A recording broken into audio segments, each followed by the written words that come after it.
बिस्मिल्लाहिर्रहमानिर्रहीम। Biology second year, national book foundation, chapter number second, topic name path of blood through pulmonary and systematic circulation. बहुत easy सा, बहुत छोटा सा topic और बहुत इंपॉर्टेंट सा टॉपिक है। गौर कीजिएगा इस पे गौर कीजिएगा। इम्पॉर्टेंट टॉपिक है। सबसे पहले आपके पास डेफिनेशन है या आपको इस बारे में पता होना चाहिए, पल्मोनरी सर्कुलेशन क्या होता है। पल्मोनरी सर्कुलेशन, जो बात लिखवाई जाएगी बच्चे, इसको इसी तरह लिखना है, इसी तरह आपने कॉपी पेस्ट करना है। पहले समझ लें बेसिकली होता क्या है। हमारे पास जो डीऑक्सीजेनेटेड ब्लड है ना, डीऑक्सीजनेटेड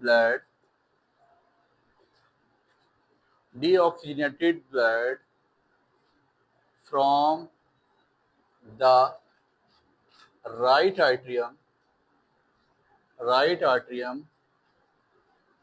मूव्स, कहाँ जाता है, मूव्स टुवर्ड्स द लंग्स।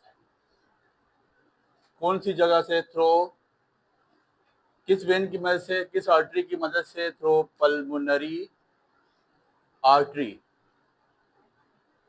आपकी डीऑक्सीजनेटेड ब्लड है वो आपका पल्मोनरी आर्टरी की मदद से कहाँ जाता है, आपके लंग में जाता है।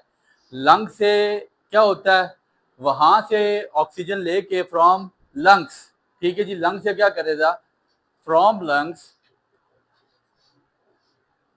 Oxygenated blood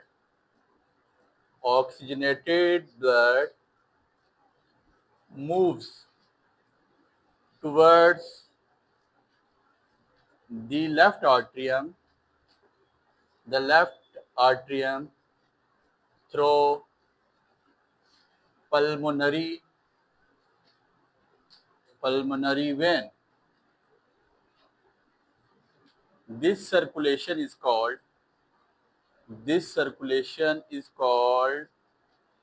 pulmonary circulation. इस तरह की सर्कुलेशन को हम पल्मोनरी सर्कुलेशन का नाम देते हैं। बहुत इजी सी चीज है, बहुत गौर तलब चीज है, गौर करेंगे इस पे। ये आपके पास मिसाल के तौर पे आपका हार्ट है, ठीक है, सेंस ऑफ डायग्राम से ही नहीं, आप गौर कीजिएगा। ये आपके पास आपकी राइट आर्टरियम है, ये आपके पास लेफ्ट आर्टरियम है। यहाँ से आपका ब्लड उठेगा,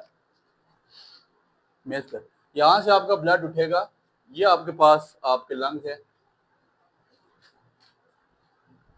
ठीक है, ये आपके पास लंग्स है, आपका ब्लड वहां से आया deoxygenated blood, lungs right atrium से उठता हुआ डीऑक्सीजनेटेड ब्लड किधर आया, लंग में, और लंग्स में से होता हुआ ऑक्सीजनेटेड ब्लड किधर चला गया, लेफ्ट आर्टरियम में।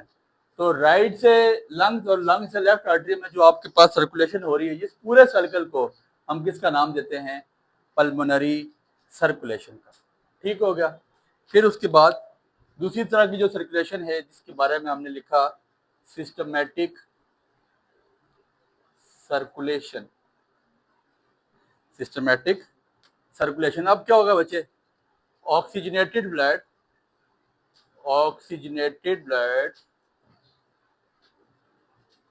From the left ventricle moves towards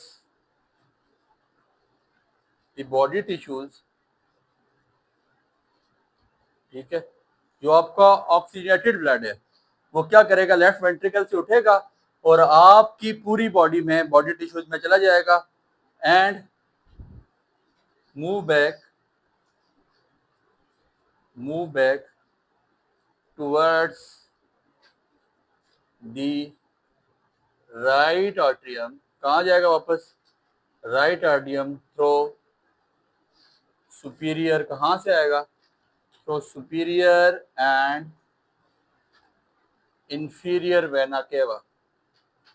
superior inferior vena cava क्या चीजें हैं, इस बारे में आपको हार्ट के टॉपिक में प्रॉपर बता के आ चुके हैं। यहाँ तक आपकी दो डेफिनेशन हो चुकी है, एक है पल्मोनरी सर्कुलेशन और क्या कहो ना, फिर एक है पल्मोनरी सर्कुलेशन देख लो, और एक है आपके पास सिस्टमैटिक सर्कुलेशन। ये दो तरह की सर्कुलेशन हम पढ़ चुके हैं। इसके बाद आपके पास तीसरी जो सर्कुलेशन है उसका नाम कोरोनरी सर्कुलेशन। कोरोनरी,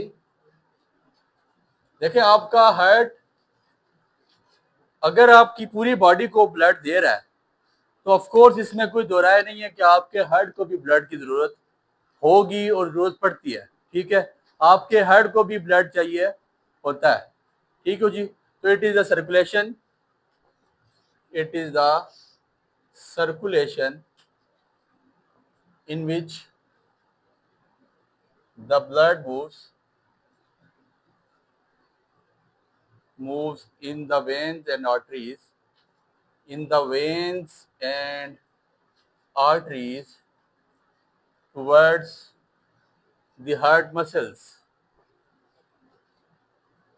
ठीक है, ये वो ब्लड की वो सर्कुलेशन है। कोरोनरी सर्कुलेशन बेसिकली हार्ट से रिलेटेड है। ये आपके ब्लड की वो सर्कुलेशन कहलाती है जिसमें आपकी बॉडी के ब्लड, हार्ट को भी यहाँ पे खून चाहिए होता है। It supply oxygenated blood to the heart muscle. ये हार्ट के मसल को पूरा ऑक्सीजनेटेड ब्लड देता है। It supply oxygenated blood to heart muscles. ठीक है, अब देखें यहाँ से ब्लड जब आपका डीऑक्सीजनेटेड ब्लड रिमूव करता है तो ब्लड की सारी ड्रेन्स खुश्क हो जाती है। ब्लड की सारी ड्रेन्स खुश्क हो जाती हैं। उसके बाद क्या है, जब ब्लड की ड्रेन खुश्क होती हैं फिर उसके बाद ब्लड के जो हार्ट के अपने मसल्स हैं उनको भी खून चाहिए होता है कि वो प्रॉपर वर्क परफॉर्म कर सकें। ठीक है, उनके वर्क की परफॉर्मेंस के लिए ऐसा होता है, हम क्या करते हैं कि बॉडी क्या करती है कि आपका ब्लड, ऑक्सीडेटेड ब्लड कहाँ आ जाता है, हार्ट के मसल के पास, ताकि हार्ट का मसल आपका प्रॉपर वर्क परफॉर्म कर सके। इसके बाद आपके पास renal circulation. Renal circulation, renal basically जब भी आप रेनल का लफ्ज़ इस्तेमाल करते हैं इन बायोलॉजी तो ये किडनी के लिए प्रॉपर इस्तेमाल किया जाता है। अब यहाँ पे ऐसा है कि आपका ब्लड आपकी किडनी में आ रहा होता है। ठीक है, और वो किडनी की जितनी नीड है आपके पास वो पूरा करता है। इसका हम रेनल सर्कुलेशन है। It refers to the it refers to the blood circulation to and with in the kidney to perform several tasks। तीन properties acid base, to perform several task, जिसकी मदद से जब रेनल सर्कुलेशन होती है तो उसके बाद ही आपके पास आपकी बॉडी पूरा प्रॉपर वर्क परफॉर्म कर सकती है। विदाउट रेनल सर्कुलेशन ठीक है पॉसिबल नहीं है कि आपकी बॉडी प्रॉपर वर्क परफॉर्म कर सके। बॉडी की परफॉर्मेंस के लिए आपकी किडनी की वर्क की परफॉर्मेंस के लिए किडनी तब तक वर्क परफॉर्म नहीं करेगी जब तक वहाँ पे भी सर्कुलेशन नहीं होगी। और किडनी में सर्कुलेशन होती है तो किडनी में ब्लड की सर्कुलेशन होगी जिसके बाद आपके पास किडनी आपका प्रॉपर वर्क परफॉर्म करेगी। और आपको पता है किडनी का वर्क जो मेन काम है उसका यूरिन फॉर्मेशन है या आपके पास एक्सक्रीशन होता है, तो वो विदाउट किडनी, जब तक किडनी में ब्लड की सप्लाई नहीं आएगी आप ये सोचना छोड़ दें कि आपके पास वहाँ पे ब्लड आ सकता है। ठीक है, फिर इसके बाद आखिरी जो आपके पास इसमें डेफिनेशन है hepatic portal system. Hepatic portal system, ठीक हो गया।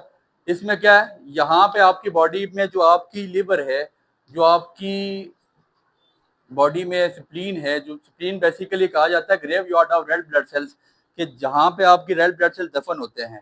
ठीक है, ये एक नेटवर्क ऑफ वेन्स है, that passes a network of veins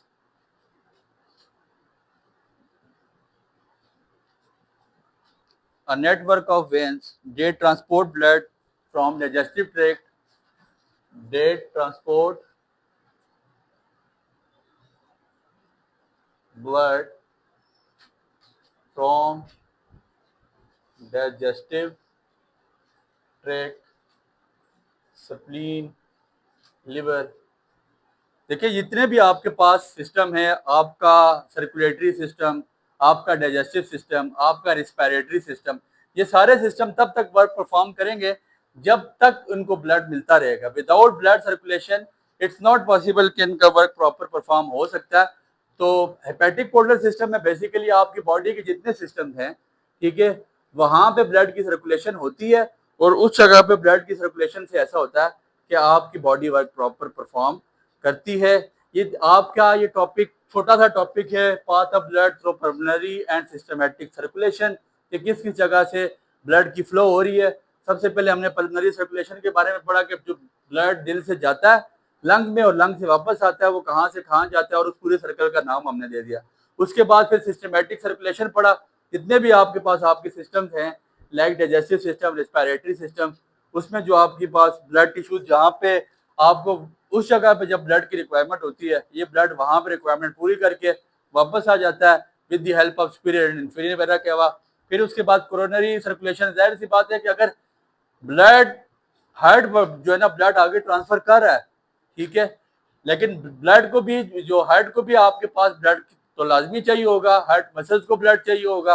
तो हार्ट मसल्स को ब्लड वापस कहाँ से आता है, ठीक है जी, जो it is a circulation which the blood moves in the arteries and veins towards the muscles. जो ब्लड की वेन्स और आर्टरीज हैं उसमें जो है ना आपको ब्लड बहुत ज्यादा नीड होता है। फिर रेनल सर्कुलेशन क्या है, it refer to the blood circulation renal, basically kidney से निकला है कि आपकी किडनी में बढ़ के प्रॉपर परफॉर्मेंस के लिए उसको भी ब्लड सर्कुलेशन लाजमी चाहिए होता है। और आखिरी आपके पास हेपेटिक पोर्टल सिस्टम है, network of vein rate transport blood from digestive tract, spleen, liver, इन जगहों पे जो आपके ब्लड की सर्कुलेशन होती है उसको हम हेपेटिक पोर्टल सिस्टम का नाम देते हैं। उम्मीद है आपको बात समझ आई है, दुआ में याद रखिएगा। बहुत शुक्रिया।